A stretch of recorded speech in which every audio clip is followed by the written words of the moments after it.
Doit-on s'inquiéter pour l'état de santé du pape François?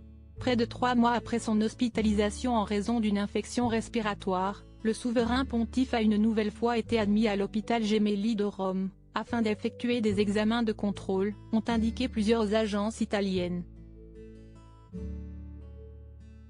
Contrairement à la fois précédente, où le pape François souffrait d'une bronchite infectieuse, cette prise en charge était déjà prévue, a précisé un communiqué du Vatican, dont la Repubblica s'est fait l'écho.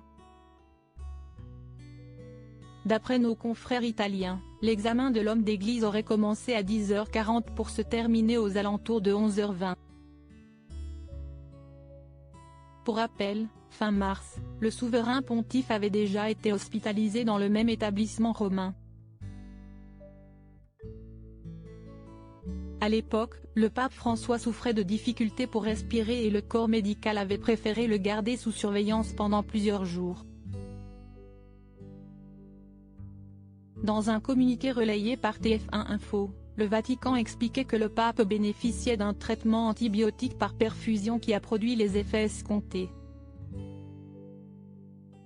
Le 26 mai dernier, il avait effectué un autre séjour à l'hôpital, où il avait été admis dans un état fiévreux, selon les agences ANSA et AGI.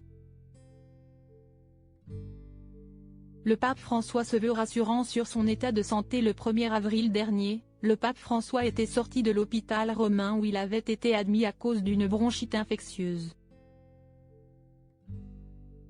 Si est tout sourire et sous un tonnerre d'applaudissements que le pontife argentin de 86 ans est apparu aux abords de l'hôpital Gemelli, comme l'a rapporté BFM TV.